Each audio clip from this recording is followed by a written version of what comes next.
नमस्कार दोस्तों, स्वागत करता हूं आप सभी लोगों का आप लोगों के अपने YouTube चैनल उत्तर पाठशाला में। दोस्तों, आज की इस वीडियो में हम बात करने वाले हैं MCQ सीरीज फॉर वीडियो के बारे में, जो इस सीरीज का पार्ट 3 है। दोस्तों, इस सीरीज के अंदर हम बात कर रहे हैं वीडियो के एग्जाम जो आपका 4 और 5 दिसंबर को होना है, उस एग्जाम से टारगेटेड MCQ सीरीज की हम इसमें बात करने वाले हैं। और इस सीरीज के अंतर्गत हम आप लोगों के लिए हिस्ट्री, ज्योग्राफी, पॉलिटी, आपकी इकोनॉमिक्स, उत्तराखंड करंट अफेयर, इन सभी विषयों से कुछ सेलेक्टिव क्वेश्चंस लेके आपके जो एग्जाम्स के लिए बहुत ज्यादा महत्वपूर्ण हैं, उन सभी क्वेश्चंस को लेके आप लोगों के लिए लेके आ रहे हैं। और ये सीरीज का पार्ट 3 है। इससे पहले हम लोग इसके 2 पार्ट कर चुके हैं और ये सीरीज तब तक चलेगी दोस्तों जब तक आपका एग्जाम हो नहीं जाता, यानी कि 4 और 5 दिसंबर तक ये सीरीज आपको लगातार रात 8 बजे यूट्यूब चैनल उत्तर पाठशाला पर देखने के लिए मिलते रहेगी। यूट्यूब चैनल उत्तर पाठशाला को सबसे पहले दोस्तों आप सभी लोग सब्सक्राइब करके उसके बगल पे जो ऑल नोटिफिकेशन का जो बेल आइकन है उसे ऑन कर लीजिए, ताकि जैसे ही 8 बजे MCQ series for video upload हो तो आप सभी लोगों को एक नोटिफिकेशन आ जाए, जिससे आप लोग इस सीरीज को रेगुलरली अपने पेपर तक देखते रहें। और दोस्तों, एक बार आप सभी लोग इस सेशन को लाइक कर दीजिएगा और अपने सभी दोस्तों के साथ इस सेशन को शेयर कर दीजिएगा। और इस MCQ सीरीज के अंदर दोस्तों हम लोग जो क्वेश्चन आप लोगों के लिए लेके आ रहे हैं, उसका आधार हमने जो हमारे प्रीवियस ईयर पेपर्स हैं वीडियो के, और जो हमारे हाल ही में UK SSSC ने जो एग्जाम कराए हैं, उन सभी एग्जाम्स को देख के उनके आधार पे हम इस सीरीज में जो क्वेश्चन लेके आ रहे हैं, क्या आयोग किन ट्रेंडिंग टॉपिक्स को चुन रहा है और क्या अन्य चीजें आयोग की नजर में हैं अभी के एग्जाम लेने के लिए, और क्या चीजें आपके एग्जाम के लिए महत्वपूर्ण हो सकती हैं, उन सभी बातों को ध्यान पे रख के हम लोगों ने आप लोगों के लिए सीरीज बनाई है। तो आई होप दोस्तों आप सभी लोगों को ये जो सीरीज है बहुत फायदा देगी, और जो 4 और 5 दिसंबर को आपका वीडियो का जो एग्जाम होना है, उसके एग्जाम हॉल में आप लोगों को इस सीरीज को देखने का फायदा भी जरूर मिलेगा। इसी आशा के साथ आज के जो MCQ सेशन है इसको स्टार्ट करते हैं। और आज का जो MCQ सेशन है, इसका जो पहला क्वेश्चन है वो आप लोगों की स्क्रीन पर ये रहा दोस्तों, कि गायत्री मंत्र की रचना किसने की थी। ए ऑप्शन है आपका वशिष्ठ, बी ऑप्शन है आपका विश्वामित्र, सी ऑप्शन है आपका इंद्र, और डी ऑप्शन है आपका परीक्षित। तो आपको बताना है कि जो गायत्री मंत्र है उसकी रचना किसने करी थी। और इस क्वेश्चन का जो राइट आंसर है वो है आपका बी ऑप्शन, विश्वामित्र जो है, विश्वामित्र ने गायत्री मंत्र की रचना करी थी। और जो गायत्री मंत्र है ये देखने को मिलता है दोस्तों ऋग्वेद में, और ऋग्वेद ही दोस्तों हमारा सबसे पुराना वेद है। एग्जाम पेपर में पूछा जाता है कि हमारा सबसे पुराना वेद कौन सा है, तो ऋग्वेद सबसे पुराना वेद है जिसमें गायत्री मंत्र हमें देखने के लिए मिलता है, और उस गायत्री मंत्र की रचना विश्वामित्र के द्वारा करी गई है। आगे बात करते हैं अगले क्वेश्चन की। अगला क्वेश्चन ये रहा कि निम्नलिखित युग्मों में से कौन एक सही सुमेलित नहीं है। तो आपको एक साइड पुस्तकों के नाम दिए गए हैं और उसके आगे उसके लेखक दिए गए हैं, तो आपको बताना है कि इनमें से कौन सुमेलित नहीं है। ए ऑप्शन है आपका कर्पूर मंजरी हर्ष के द्वारा, बी ऑप्शन है मालविकाग्निमित्र कालिदास के द्वारा, सी ऑप्शन है मुद्रा राक्षस विशाखदत्त के द्वारा, और डी ऑप्शन है आपका सौंदरानंद अश्वघोष के द्वारा। तो आपको बताना है कि इन चारों में से कौन सही सुमेलित नहीं है, आप लोगों को बताना है। और इस क्वेश्चन का जो राइट आंसर है वो है आपका ऑप्शन नंबर ए, यानी कि कर्पूर मंजरी जो है वो हर्ष के द्वारा नहीं लिखी गई है। कर्पूर मंजरी जो है दोस्तों ये एक प्रकार का संस्कृत नाटक है, और इसके जो रचयिता हैं यानी कि इसके जो लेखक हैं उनका नाम है राजशेखर। तो यानी कि कर्पूर मंजरी जो है वो हर्ष के द्वारा नहीं लिखी गई है, बल्कि किसके द्वारा लिखी गई है, राजशेखर के द्वारा। और मालविकाग्निमित्र कालिदास ने लिखी है, मुद्रा राक्षस विशाखदत्त ने लिखी है, सौंदरानंद अश्वघोष ने लिखी है। और ये चारों किताबें दोस्तों बहुत ज्यादा इंपॉर्टेंट है, और ये चारों के चारों बहुत सारे एग्जाम्स में पूछे जा चुके हैं, तो आपके एग्जाम्स के लिए भी ये बहुत ज्यादा इंपॉर्टेंट हो जाते हैं। ठीक है, आगे बात करते हैं अगले क्वेश्चन की। अगला क्वेश्चन ये रहा कि किस मध्यकालीन भारतीय शासक ने पट्टा एवं कबूलियत की प्रथा को आरंभ किया था। ए ऑप्शन है अलाउद्दीन खिलजी, बी ऑप्शन है मोहम्मद बिन तुगलक, सी ऑप्शन है शेरशाह, और डी ऑप्शन है आपका अकबर। तो आपको बताना है कि इन चारों में से कौन सा वह भारतीय शासक था जिसने पट्टा और कबूलियत की प्रथा को प्रारंभ किया था। और इसका जो राइट आंसर है वो है आपका ऑप्शन नंबर सी, यानी कि शेरशाह जो है, शेरशाह ने पट्टा एवं कबूलियत प्रथा को प्रारंभ किया था। ठीक है, आगे बात करते हैं अगले क्वेश्चन की। अगला क्वेश्चन ये रहा कि किस मंदिर को राज सिंहेश्वर या राज सिद्धेश्वर मंदिर भी कहा जाता है। ए ऑप्शन है कांची का कैलाशनाथ मंदिर, बी ऑप्शन है कांची का मुक्तेश्वर मंदिर, सी ऑप्शन है कांची का मानतंगेश्वर मंदिर, और डी ऑप्शन है आपका गुड़ीमल्लम का परशुरागेश्वर मंदिर। तो आपको बताना है कि किस मंदिर को राज सिंहेश्वर या राज सिद्धेश्वर नाम से जाना जाता है। और इस क्वेश्चन का जो सही आंसर है वो है आपका ऑप्शन नंबर ए, यानी कि जो कांची का कैलाशनाथ मंदिर है इसी को राजसिंहेश्वर या राजसिद्धेश्वर नाम से जाना जाता है। ठीक है, आगे बात करते हैं अगले क्वेश्चन की। अगला क्वेश्चन ये रहा कि गदर पार्टी की स्थापना किस वर्ष में हुई थी, वो वर्ष आप लोगों को बताना है। ए ऑप्शन है 1907, बी है 1913, सी है 1917 और डी ऑप्शन है आपका 1920। तो आपको बताना है कि जो गदर पार्टी है उसकी स्थापना कब हुई थी। तो जो गदर पार्टी है उसकी स्थापना हुई थी आपका 1913 में। तो 1913 में आपकी गदर पार्टी की स्थापना हुई थी। गदर पार्टी की स्थापना दोस्तों अंग्रेजों से भारत को स्वतंत्र कराने के उद्देश्य से की गई थी और इसे अमेरिका और कनाडा के भारतीयों ने 25 जून दोस्तों 1913 को बनाया था। आगे बात करते हैं अगले क्वेश्चन की। अगला क्वेश्चन ये रहा कि भारत में सिविल सेवाओं का सूत्रपात किसने किया था। सीडीएस में पूछा गया सवाल है। ए ऑप्शन है लॉर्ड डलहौजी, बी ऑप्शन है लॉर्ड कर्जन, सी ऑप्शन है लॉर्ड वेलेस्ली और डी ऑप्शन है आपका लॉर्ड कॉर्नवालिस। तो आपको बताना है कि भारत में सिविल सेवाओं का सूत्रपात किसने किया था और इस क्वेश्चन का जो राइट आंसर है वह है आपका ऑप्शन नंबर डी, यानी कि लॉर्ड कॉर्नवालिस जो था उसने ही भारत में सिविल सेवाओं का सूत्रपात किया था। सिविल सेवाओं का सूत्रपात भारत में लॉर्ड कॉर्नवालिस के द्वारा किया गया था और भारत की ओर से जो सबसे पहले सिविल सेवक बने थे वो थे आपके सत्येंद्र नाथ टैगोर। तो सत्येंद्र नाथ टैगोर ने भारत में सबसे पहले सिविल सर्विसेज को ज्वाइन किया था। आगे बात करते हैं अगले क्वेश्चन की। अगला क्वेश्चन ये रहा कि सौर मंडल का हीलियोसेंट्रिक मॉडल सर्वप्रथम किसके द्वारा प्रस्तुत किया गया था। ठीक है, आरआरबी एनटीपीसी में पूछा गया सवाल है। ए ऑप्शन है केपलर, बी ऑप्शन है गैलीलियो, सी ऑप्शन है हर्सेल और डी ऑप्शन आपका कॉपरनिकस। तो आपको बताना है कि सौर मंडल का हीलियोसेंट्रिक मॉडल सबसे पहले किसने दिया था। और दोस्तों अगर आप लोग इस सेशन की अगर पीडीएफ आप लोग चाहते हैं तो इसकी पीडीएफ आप लोगों को हमारे टेलीग्राम चैनल और आपको हमारे व्हाट्सएप ग्रुप में देखने के लिए मिलेगी। दोनों के लिंक आपको डिस्क्रिप्शन बॉक्स और कमेंट सेक्शन जो है उसके पिन कमेंट सेक्शन में आपको देखने के लिए मिल जाएंगे, जिनके माध्यम से आप हमारे टेलीग्राम और व्हाट्सएप ग्रुप को ज्वाइन कर सकते हैं। अगर आप टेलीग्राम में जाएंगे तो उत्तर पाठशाला आप सर्च करेंगे तो आपको वहां हमारे चैनल देखने के लिए मिल जाएंगे। तो सौर मंडल का हीलियोसेंट्रिक मॉडल जो है वो आपको जो प्रस्तुत किया था सबसे पहले वो किया था आपका ऑप्शन नंबर डी कॉपरनिकस ने। तो कॉपरनिकस ने सौर मंडल का हीलियोसेंट्रिक मॉडल सबसे पहले प्रस्तुत किया था। आगे बात करते हैं अगले क्वेश्चन की। अगला क्वेश्चन ये रहा कि भारत में किस वर्ष पर्यावरण संरक्षण अधिनियम पारित किया गया था। एसएससी में पूछा गया सवाल है। ए ऑप्शन है 2004, बी ऑप्शन है 2014, सी ऑप्शन है 1996 और डी ऑप्शन है आपका 1986। तो भारत में किस वर्ष पर्यावरण संरक्षण अधिनियम जो है वो पारित किया गया था और इसका राइट आंसर है 1986। 1986 में भारत में पर्यावरण संरक्षण अधिनियम को पारित किया गया था और भारत सरकार द्वारा भारतीय संविधान के अनुच्छेद 253 के तहत इसको अधिनियमित किया गया था। ठीक है, तो भारत में जो पर्यावरण संरक्षण अधिनियम है 1986 से में पारित इसे किया गया था। ठीक है, आगे बात करते हैं अगले क्वेश्चन की। अगला क्वेश्चन ये रहा कि बाघों का प्रमुख रिजर्व सरिस्का किस राज्य में अवस्थित है। आप लोगों को बताना है।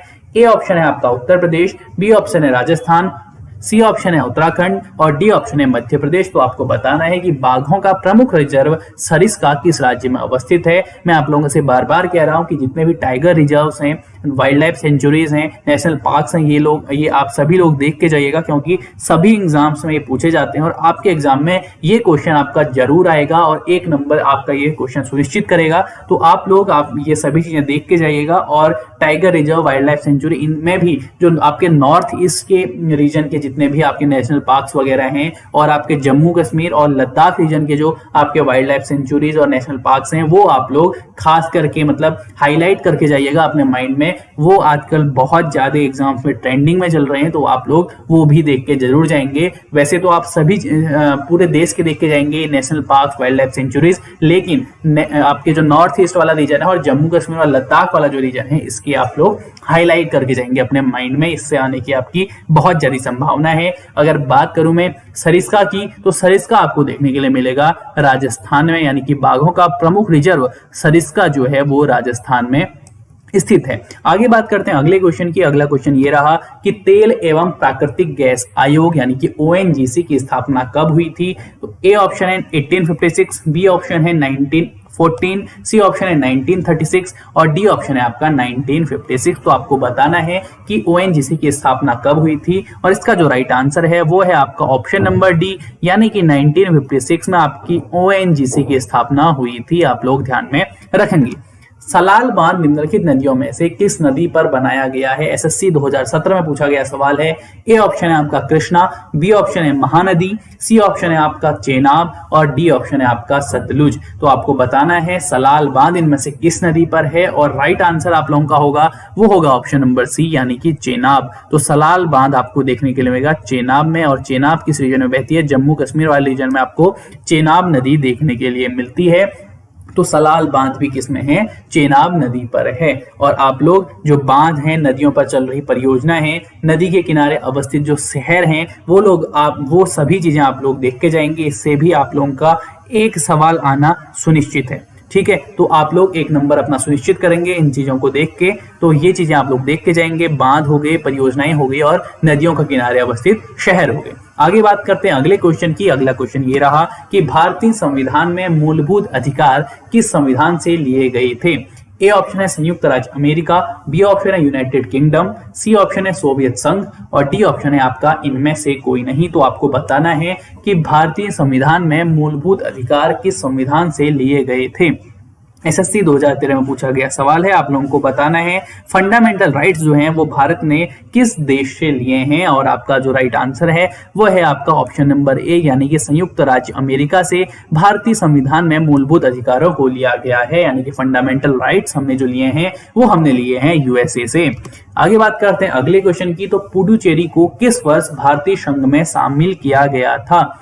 A option 1956, B option 1959, C option 1962 और डी ऑप्शन आपका है 1963। तो आप लोगों को पता होगा कि जब भारत स्वतंत्र हुआ तो पुडुचेरी भारतीय संघ में सम्मिलित नहीं था, उसे बाद में सम्मिलित किया गया। तो आपको वही वर्ष बताना है जब पुडुचेरी को भारतीय संघ में सम्मिलित किया गया था, और इसका जो राइट आंसर है वो है आपका ऑप्शन नंबर सी, यानी कि 1962। 1962 में पुडुचेरी को भारतीय संघ में शामिल किया गया था। आप लोग ध्यान में रखेंगे। आगे बात करते हैं अगले क्वेश्चन की। अगला क्वेश्चन ये रहा कि भारत के उपराष्ट्रपति पर अभियोग किसके द्वारा लगाया जा सकता है? ए ऑप्शन है राज्यसभा, बी ऑप्शन है लोकसभा, सी ऑप्शन है विधान परिषद और डी ऑप्शन है आपका विधानसभा। तो आपको बताना है कि इसमें से किसके द्वारा उपराष्ट्रपति पर अभियोग लगाया जा सकता है, और इसका जो राइट आंसर है वो है आपका ऑप्शन नंबर ए, यानी कि राज्यसभा के द्वारा। राज्यसभा हमारे जो उपराष्ट्रपति होती है उस पर अभियोग की प्रक्रिया कर सकती है, लेकिन उससे पहले उन्हें उपराष्ट्रपति को जो है 14 दिन पहले अग्रिम जो सूचना है वो देनी पड़ेगी। अगर अग्रिम सूचना वो नहीं देते हैं तो जो राज्यसभा है वो उपराष्ट्रपति अभियोग नहीं लगा सकती है। ठीक है, और इसका जो अनुच्छेद है वो भी आप लोग ध्यान में रखेंगे कि जो अनुच्छेद 67 के अनुसार जो है वो भारत के उपराष्ट्रपति को राज्यसभा से जो एक बहुमत से पारित जो प्रस्ताव होगा उसके द्वारा हटाया जा सकता है। उसका अनुच्छेद है अनुच्छेद 67, यानी कि 67 में ये बात कही गई है, जिसमें राज्यसभा उपराष्ट्रपति पर अभियोग की प्रक्रिया कर सकती है। ठीक है, आगे बात करते हैं अगले क्वेश्चन की। अगला क्वेश्चन ये रहा कि इनमें से कौन राज्य के नीति निर्देशक सिद्धांतों में सम्मिलित नहीं है? आप लोगों को बताना है कि इनमें से कौन डीपीएसपी के अंदर नहीं आता है। ए ऑप्शन है मध्य निषेध, बी ऑप्शन है काम का अधिकार, सी ऑप्शन है समान कार्य हेतु समान वेतन और डी ऑप्शन है आपका सूचना का अधिकार। तो आपको बताना है कि इन चारों में से कौन डीपीएसपी के अंदर नहीं आता है। तो आप लोगों को साफ साफ ये दिखाई दे रहा होगा कि जो डी ऑप्शन है आपका, यानी कि सूचना का अधिकार जो है वो आपका राज्य के नीति निर्देशक सिद्धांतों के अंदर सम्मिलित नहीं है। बाकी के 3 ऑप्शन जो हैं वो डीपीएसपी के अंदर ही आते हैं। आगे बात करते हैं अगले क्वेश्चन की। अगला क्वेश्चन ये रहा कि अगला क्वेश्चन आप लोगों का है कि भारत के पंचायती राज व्यवस्था का वास्तुकार यानी कि शिल्पी किसे कहा जाता है? ए ऑप्शन है आपका B R Mehta, B option है एल.एम. सिंघवी, सी ऑप्शन है जी.बी. के राव और डी ऑप्शन है आपका आचार्य नरेंद्र देव। तो आपको बताना है कि भारत के पंचायती राज व्यवस्था का वास्तुकार किसे कहा जाता है, और इसका जो राइट आंसर होगा वो होगा ऑप्शन नंबर ए, यानी कि बी आर मेहता को भारत के पंचायती राज व्यवस्था का वास्तुकार यानी कि शिल्पी कहा जाता है, क्योंकि 1957 में बलवंत राय मेहता समिति ने ही क्या किया था, त्रिस्तरीय पंचायती राज व्यवस्था के गठन की सिफारिश की थी, और इन सिफारिशों के आधार पर ही पंडित जवाहरलाल नेहरू ने क्या किया था, राजस्थान के नागौर जिले से त्रिस्तरीय पंचायती राज व्यवस्था की शुरुआत की थी। यही कारण है कि BR मेहता यानी कि बलवंत राय मेहता को भारत के पंचायती राज व्यवस्था का वास्तुकार कहा जाता है। आगे बात करते हैं अगले क्वेश्चन की। अगला क्वेश्चन ये रहा कि भारत में शुरू की गई स्वाभिमान योजना किससे संबंधित है। ए ऑप्शन है आपका ग्रामीण महिला अधिकारों से, बी ऑप्शन है आपका ग्रामीण वृद्धजनों की देखभाल से, सी ऑप्शन है ग्रामीण बैंकिंग से, या डी ऑप्शन ग्रामीण खाद्य से। तो आपको बताना है कि जो स्वाभिमान योजना है वो इनमें से किससे संबंधित है। राइट आंसर की मैं अगर बात करूं तो ऑप्शन नंबर डी यानी कि ग्रामीण बैंकिंग से जो है स्वाभिमान योजना संबंधित है। तो स्वाभिमान योजना जो भारत में शुरू की गई थी वो ग्रामीण बैंकिंग से संबंधित है, आप लोग ध्यान में रखेंगे। आगे बात करते हैं अगले क्वेश्चन की। अगला क्वेश्चन ये रहा कि मानव विकास सूचकांक SDI का आधार क्या है, आप लोगों को बताना है।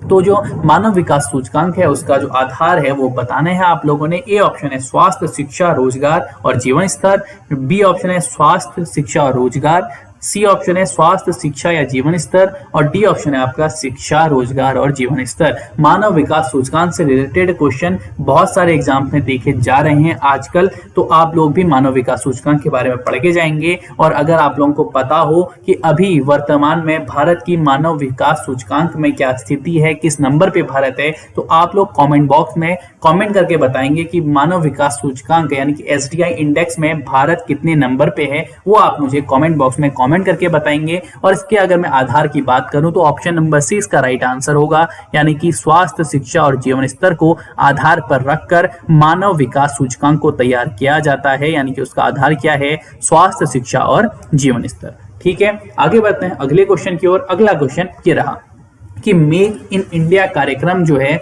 उसका लोगो क्या है, आप लोगों को बताना है। ए शेर, बी हाथी, सी चीता और डी कंगारू। आपके पास चार ऑप्शन है। आप लोगों ने मेक इन इंडिया के बहुत सारे प्रोजेक्ट देखे होंगे, प्रोडक्ट्स देखे होंगे, और आप लोगों को पता है कि उन प्रोडक्ट्स में क्या लोगो आप लोगों को देखने के लिए मिलेगा, तो वही आपका राइट आंसर है। और राइट आंसर है आपका शेर, क्योंकि मेक इन इंडिया के जितने भी प्रोडक्ट्स होते हैं उन सभी में आपको शेर देखने के लिए मिलता है, तो उसका लोगो भी क्या है, शेर है। मेक इन इंडिया बहुत ही ज्यादा वायरल टॉपिक है वो अभी भारत में, और जब से कोरोना काल आया उसके बाद से तो मेक इन इंडिया बहुत ही ज्यादा ट्रेंडिंग में चल रहा है। और मेक इन इंडिया की जो शुरुआत की गई थी 2014 में की गई थी। ठीक है, 2014 में मेक इन इंडिया कार्यक्रम को शुरुआत की गई थी, और अभी मेक इन इंडिया सभी सेक्टर्स में काम कर रहा है, चाहे वो हमारे डिफेंस में जितने भी प्रोडक्ट्स हैं उनके बारे में बात करें, या हमारी जो डेली लाइफ में जो हम चीजें यूज करते हैं उसके लिए हमारे जो एसेसरीज हैं, उन सभी सेक्टर्स में जो मेक इन इंडिया प्रोजेक्ट जो है काम कर रहा है, और बहुत ही ट्रेंडिंग टॉपिक इसे हम अभी के टाइम पे कह सकते हैं। तो इसके बारे में आप सभी लोग देख के जाइएगा। और मेक इन इंडिया कार्यक्रम का जो लोगो है वो शेर है, आप लोग ध्यान में रखेंगे। आगे बात करते हैं अगले क्वेश्चन की। अगला क्वेश्चन ये रहा कि तमाशा किस राज्य के प्रमुख लोक नृत्य कला शैली है। तो आपका ए ऑप्शन है गुजरात, बी ऑप्शन है महाराष्ट्र, सी ऑप्शन है राजस्थान और डी ऑप्शन आपका पंजाब। तो आपको बताना है कि इसमें से तमाशा जो है वो किस राज्य की प्रमुख लोक नृत्य कला शैली है, और इसका जो राइट आंसर होगा वो होगा आपका बी महाराष्ट्र, यानी कि महाराष्ट्र की प्रमुख लोक नृत्य कला शैली क्या है, वो है आपकी तमाशा। और दोस्तों आप सभी लोग सभी राज्यों की प्रमुख लोक नृत्य कला शैलियों को देख के जाएंगे। जैसे घूमर जो है वो राजस्थान में होती है, झूमर जो है वो आपके उत्तर प्रदेश में देखने के लिए मिलती है, तमाशा आपको महाराष्ट्र में देखने के लिए मिलती है, नौटंकी जो नृत्य कला शैली है वो आपको देखने के लिए मिलती है उत्तर प्रदेश में। इस प्रकार से सभी राज्यों के लोक नृत्य को आप लोग देख के जाएंगे। इससे भी आपके एग्जाम में एक क्वेश्चन आने की संभावना है, तो नृत्य शैलियां भी आप लोग जरूर देख के जाएंगे। ठीक है, आगे बात करते हैं अगले क्वेश्चन की। अगला क्वेश्चन ये रहा कि महाबलीपुरम के रथ मंदिरों का निर्माण किसके द्वारा कराया गया था। SSC 2016 में पूछा गया ये सवाल है। और ए ऑप्शन है आपका चेदी, बी चालुक्य, सी चोल या डी पल्लव। आपको बताना है कि महाबलीपुरम के रथ मंदिरों का निर्माण इनमें से किसने कराया था, और इसका जो राइट आंसर है वो है ऑप्शन नंबर डी, यानी कि जो पल्लव थे उन्होंने ही महाबलीपुरम के रथ मंदिरों का निर्माण कराया था। तो महाबलीपुरम की अगर मैं बात करूं तो महाबलीपुरम आपका पड़ता है तमिलनाडु स्टेट में। तमिलनाडु स्टेट में महाबलीपुरम है। महाबलीपुरम के रथ मंदिरों का निर्माण आपका पल्लव ने कराया था। और वो पल्लव शासक कौन था जिसने महाबलीपुरम के रथ मंदिरों का निर्माण कराया था, ये क्वेश्चन भी आपको देखने के लिए मिलता है। तो उसका जो नाम है वो नाम है आपका नरसिंह वर्मन प्रथम। तो नरसिंह वर्मन प्रथम ने महाबलीपुरम के रथ मंदिरों का निर्माण कराया था, जो पल्लव डायनेसिटी से बिलोंग करता था। ठीक है, आगे बात करते हैं अगले क्वेश्चन की। अगला क्वेश्चन ये रहा कि डाटा या स्थान घेरने के अनुसार सबसे छोटे से सबसे बड़े श्रेणी में निम्नलिखित में से कौन संयोजित है। कंप्यूटर का आपका क्वेश्चन है, एसएससी में पूछा गया भी ये क्वेश्चन है। ठीक है, तो आपको बताना है इन चारों में से कौन डाटा या स्थान घेरने के अनुसार सबसे छोटे और सबसे बड़े श्रेणी में आपको उसको संयोजित करना है। ए ऑप्शन है किलोबाइट, फिर मेगाबाइट, फिर टेराबाइट, फिर गीगाबाइट। बी ऑप्शन है मेगाबाइट, फिर टेराबाइट, फिर गीगाबाइट, फिर किलोबाइट। और सी ऑप्शन है आपका गीगाबाइट, किलोबाइट, फिर मेगाबाइट, फिर टेराबाइट। और डी ऑप्शन है आपका किलोबाइट, फिर मेगाबाइट, फिर गीगाबाइट, फिर टेराबाइट। तो आपको बताना है कि इन चारों में से डाटा या स्थान घेरने के अनुसार सबसे छोटे से सबसे बड़ी श्रेणी में इनको आपने लगाना है। तो इसका जो राइट आंसर होगा वो होगा आपका ऑप्शन नंबर डी, यानी कि सबसे छोटी यानी कि सबसे कम जगह जो घेरेगा वो होगा किलोबाइट, उसके बाद जो जगह घेरेगा वो होगा मेगाबाइट, उसके बाद जो घेरेगा आपका वो होगा आपका गीगाबाइट, और उसके बाद जो है वो टेराबाइट। बहुत ही आसान क्वेश्चन था, आजकल सभी लोगों को ये पता होगा कि किलोबाइट सबसे छोटी इकाई है, उसके बाद मेगाबाइट आती है, फिर गीगाबाइट आती है, उसके बाद में सबसे बड़ी इकाई जो है वो डेटा या स्थान घेरने के अनुसार टेराबाइट ही होती है, यानी कि डी ऑप्शन इसका राइट आंसर होगा। आगे बात करते हैं अगले क्वेश्चन की। अगला क्वेश्चन ये रहा कि the emperor of all melodies a biography of cancer नामक पुस्तक के लेखक कौन है। ए ऑप्शन है आपका फरीद जकारिया, बी ऑप्शन है गीता आनंद, सी ऑप्शन है आपका झुम्पा लाहिड़ी, और डी ऑप्शन आपका सिद्धार्थ मुखर्जी। तो आपको बताना है कि the emperor of all melodies a biography of cancer के लेखक कौन है, और इसका जो राइट आंसर है वो है सिद्धार्थ मुखर्जी। तो जी हाँ दोस्तों, सिद्धार्थ मुखर्जी जो हैं वही लेखक है किसके, the emperor of all melodies a biography of cancer. और जितने भी आपकी बुक्स एंड ऑथर्स हैं ये लोग, ये सभी चीजें आप देख के जाएंगे, क्योंकि इससे भी कई बार जो है आपके एग्जाम में क्वेश्चन बने हुए हैं। तो बुक्स एंड ऑथर्स भी आपके एग्जाम में अहम भूमिका निभाता है, तो इसे भी आप पेपर में जाने से पहले एक बार जरूर देख लेंगे कि जितने भी इंपॉर्टेंट बुक्स हैं और उनके ऑथर्स हैं वो आप लोग जरूर देख के जाएंगे। ठीक है, आगे बात करते हैं अगले क्वेश्चन की। अगला क्वेश्चन ये रहा कि प्रसिद्ध कार्तिक स्वामी मंदिर किस जनपद में स्थित है, आप लोगों को बताना है। ए ऑप्शन है आपका उत्तरकाशी, बी ऑप्शन है आपका नैनीताल, सी ऑप्शन है आपका चमोली, और डी ऑप्शन है आपका बागेश्वर। तो जो प्रसिद्ध कार्तिक स्वामी मंदिर है वो स्थित है आपका चमोली जनपद में। तो चमोली जनपद में है कौन, प्रसिद्ध कार्तिक स्वामी मंदिर। आगे बात करते हैं अगले क्वेश्चन की। अगला क्वेश्चन ये रहा कि उत्तराखंड की द्वितीय राजभाषा कौन सी है। ए ऑप्शन है Urdu, B option Sanskrit, C option Angrezi, और डी ऑप्शन है आपका गढ़वाली। प्रथम यानी कि जो उत्तराखंड की राजभाषा है वो तो आपको पता ही होगा, हिंदी उत्तराखंड की राजभाषा है, और उत्तराखंड की जो द्वितीय राजभाषा है वो है आपकी संस्कृत। संस्कृत उत्तराखंड की द्वितीय राजभाषा है, ये लोग आप सभी लोग ध्यान में रखेंगे। ठीक है, आगे बात करते हैं अगले क्वेश्चन की। अगला क्वेश्चन ये रहा कि उत्तराखंड पंचायत राज में महिलाओं के लिए आरक्षित स्थानों का कितना प्रतिशत है। हाईकोर्ट एआरओ में पूछा गया सवाल है। ए ऑप्शन है आपका 33%, बी ऑप्शन है आपका 50%, सी ऑप्शन है आपका 40%, और डी ऑप्शन है आपका 52%। तो आपको बताना है उत्तराखंड में पंचायत राज में महिलाओं के लिए आरक्षित स्थानों का प्रतिशत, और इसका राइट आंसर है ऑप्शन नंबर बी, यानी कि 50% जो है आरक्षित स्थानों का प्रतिशत है उत्तराखंड पंचायत राज में महिलाओं के लिए। आगे बात करते हैं अगले क्वेश्चन की। अगला क्वेश्चन ये रहा कि 1903 में उत्तराखंड के अल्मोड़ा में हैप्पी क्लब की स्थापना किसके द्वारा की गई थी। ए ऑप्शन है आपका पंडित गोविंद बल्लभ पंत, बी ऑप्शन है आपका बद्रीदत्त पांडे, सी ऑप्शन है आपका सरदार नारायण सिंह, और डी ऑप्शन है आपका भवानी शाह। तो आपको बताना है कि 1903 में उत्तराखंड के अल्मोड़ा में हैप्पी क्लब की स्थापना इनमें से किसके द्वारा की गई थी। ठीक है, तो इसका जो राइट आंसर होगा वो होगा आपका ऑप्शन नंबर ए, यानी कि जो पंडित गोविंद बल्लभ पंत थे उन्होंने ही 1903 में उत्तराखंड के अल्मोड़ा में हैप्पी क्लब की स्थापना करी थी। ये बात आप सभी लोग ध्यान में रखेंगे। आगे बढ़ते हैं अगले क्वेश्चन की ओर। अगला क्वेश्चन ये रहा कि अजय पाल का पद्मासन मुद्रा में चित्र कहां से प्राप्त होता है। ठीक है, तो ए ऑप्शन है लिपुलेख, बी ऑप्शन है अस्कोट, सी ऑप्शन है कोटद्वार, और डी ऑप्शन में दोस्तों थोड़ी सी मिसप्रिंटिंग है, तो डी ऑप्शन जो है आपका वो है देवलगढ़। देवलगढ़ है, इस स्लाइड में थोड़ी मिसप्रिंटिंग है, तो देवलगढ़ आपका डी ऑप्शन है, देवलगढ़ आप लोग उसे कर लेंगे। तो अजय पाल का जो पद्मासन मुद्रा में चित्र जो हमें प्राप्त होता है वो भी हमें ऑप्शन नंबर डी, जिसमें मिसप्रिंटिंग है, यानी कि जो देवलगढ़ है जिसे हमने वलगढ़ ही लिखा हुआ है, तो वो आपका राइट आंसर है, यानी कि देवलगढ़ जो है आपका राइट आंसर होगा। यानी कि देवलगढ़ में अजय पाल का पद्मासन मुद्रा में चित्र हमें प्राप्त होता है। आप लोग ध्यान में रखेंगे, देवलगढ़ में ये हमें प्राप्त होता है अजय पाल का पद्मासन मुद्रा में चित्र। आगे बात करते हैं अगले क्वेश्चन की। अगला क्वेश्चन ये रहा कि भूमिसेन देवता को किस जनजाति के द्वारा पूजा जाता है। ए ऑप्शन है भोटिया, बी ऑप्शन है थारू, सी ऑप्शन है जौनसारी और डी ऑप्शन है बुक्सा। तो आपको बताना है कि जो भूमिसेन देवता है उसे किस जनजाति के द्वारा पूजा जाता है, और इसका जो राइट आंसर है वो है आपका ऑप्शन नंबर बी, यानी कि जो थारू होते हैं वो थारू जनजाति के लोग भूमिसेन देवता को पूजते हैं। ये बात आप लोग ध्यान में रखेंगे। अगला क्वेश्चन ये रहा कि अशोक चल्ल ने कुमाऊं के आक्रमण के समय कुमाऊं का राजा कौन था। थोड़ी सी मिसप्रिंटिंग यहाँ पे भी है कि आप लोग उसे भी ठीक कर लेंगे, लेकिन क्वेश्चन ये है आपका कि अशोक चल्ल के कुमाऊं आक्रमण के समय कुमाऊं का राजा कौन था। A option Deepchand, B option Nanki Chand, C option Pradyumna Shah और डी ऑप्शन है आपका बालो कल्याण चंद। तो आपको बताना है अशोक चल्ल के कुमाऊं आक्रमण के समय कुमाऊं का राजा कौन था, और आपका जो राइट आंसर होगा वो होगा ऑप्शन नंबर बी, यानी कि नानकी चंद। यानी कि अशोक चल्ल ने जब कुमाऊं पर आक्रमण किया था उस समय कुमाऊं का राजा कौन था, नानकी चंद था। ठीक है, आगे बात करते हैं अगले क्वेश्चन की। अगला क्वेश्चन ये रहा कि किस पवार शासक ने अपनी राजधानी टिहरी से नरेंद्रनगर में स्थानांतरित करी थी। ए ऑप्शन है कीर्ति शाह, बी ऑप्शन है भवानी शाह, सी ऑप्शन है आपका प्रताप शाह और डी ऑप्शन है आपका नरेंद्र शाह। तो आपको बताना है कि इन चारों में से वह कौन सा पवार शासक था जिसने अपनी राजधानी टिहरी से नरेंद्रनगर में स्थापित करी थी।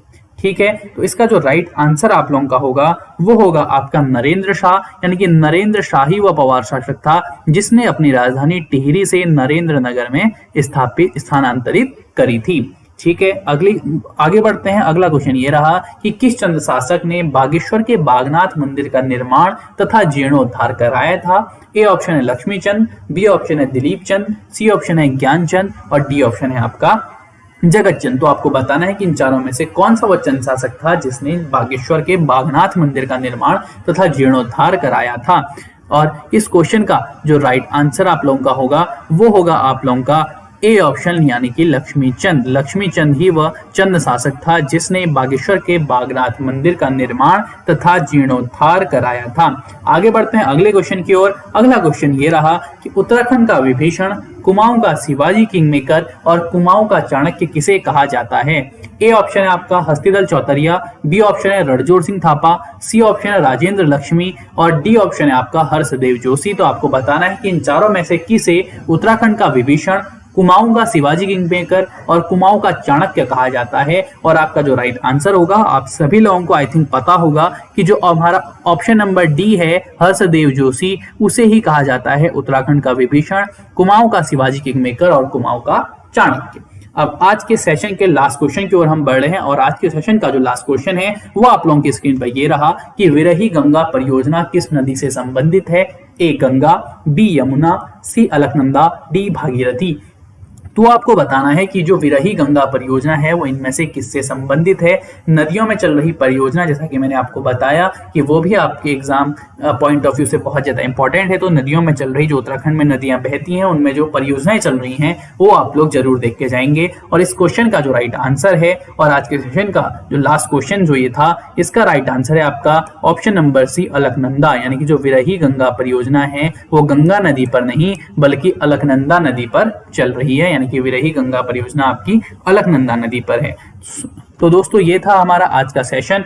आपको इस सेशन कैसा लगा हमें कमेंट बॉक्स में कमेंट करके जरूर बताइएगा कि आज के सेशन के जो क्वेश्चंस थे वो आप लोगों को कैसे लगे। और हमने इस सीरीज को बनाने में हमने कोशिश करी है कि जो सीरीज रहे आपको सेम पैटर्न हम देख पाए जैसा आपको एग्जाम हॉल में मिलेगा 4 और 5 दिसंबर को। तो कैसी आप लोगों को ये सीरीज लगी, क्या आपको क्वेश्चन लगे, वो सभी चीजें आप लोग हमें कमेंट बॉक्स में कमेंट करके जरूर बताइएगा। किसी क्वेश्चन में अगर आपको कोई डाउट हो तो वो भी आप हमें कमेंट बॉक्स में कमेंट करके बता सकते हैं, या इस सीरीज से रिलेटेड कोई सुझाव आप हमें देना चाहें तो वो भी आप हमें दे सकते हैं आप लोग।